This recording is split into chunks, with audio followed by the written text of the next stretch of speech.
madaxweynaha dowlad goboleedka Galmudug Axmed Cabdi Kaari Qoorqoor iyo wafdi ballaaran uu hogaaminayo ayaa maanta lagu soo dhaweeyay degmada Gurceel ee gobolka Galgaduud. Madaxweynaha iyo wafdigiisa ayaa waxaa degmada Gurceel ku soo dhaweeyay gudoomiyaha gudoomiye ku-xigeenka degmada Gurceel iyo sidoo kale xubnaha golaha deegaanka ee degmada Gurceel. Ugu horeyn munaasabada lagu soo dhaweeyay madaxweynaha Galmudug Axmed Cabdi Kaari Qoorqoor waxaa ka hadlay gudoomiyaha degmada Gurceel Faarax Cabdi Macalin asagoo sheegay in bulshada reer Gurceel ay diyaar u yihiin soo dhaweynta madaxweynaha Galmudug. mudane madaxweyne ku soo dhawow degmada Gurceel ku soo dhawow bulsho ku jecel ku sugaysay ku soo dhawow bulsho aad u tahay tiir dhaxaad amaalna kaaga haysa wax badan waxaan kugu soo dhaweynaynaa anoo ku hadlaaya afka bulshada reer Gurceel dhammaantood gacmo furan waji furan iyo qalbi furan waxaan ku leenahay mudane madaxweyne hadal kale inta kama furna kaliya waxaan ku leenahay soo dhawow magaaladaadii ku soo dhawow wax badanna horay way kaaga heshay haddana wax badan ay ka filayaan waxaan rajaynayaa adiga iyo madaxda ku sugan galabta degmadan Gurceel inaad wax badan oo wanaag ah ku soo kordhi doontaan degmadan wax badan aad horay ugu soo kordhiseen. Madaxweynaha oo la hadlay bulshada reer Gurceel ayaana sheegay in Gurceel ay kaalinta koobaad kaga jirta Galmudug ayna tahay magaalada ugu horeysay ee loola dagaalamay maleeshiyaadka Al-Shabaab dadweynahana tustay in Al-Shabaab la dagaalami karo. walaalayaal mudanayaal iyo marweyn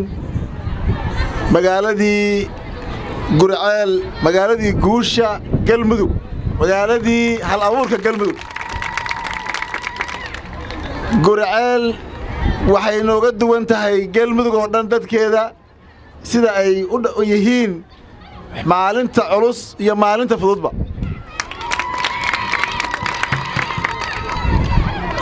laba gobol iyo Gurceel waxaan filayaa waa ka dhabayna Gurceel si gaar ah mar badan u xusnay reer Gurceel waxaad nooga taalin qalbiga waxaad Galmudug u tihiin halbowle waxaad u tihiin hal abuur waxaad u tihiin ku dayashadii Galmudug waa meeshii looga daysaday in lala dagaalamo cadawga khawaarijta ah waa meeshii Soomaaliya u bilowday in la diriro shabaab iyo argaxiso Gurceel Galmudug waxay wadnaha uga taallaa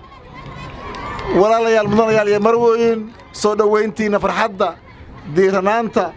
sharafta leh aad iyo aad baan kaga mahadcelinaynaa qodbadii iyo hadalladii iyo waxaan dhihi lahayn waa noo dambeeyaan waan u nimid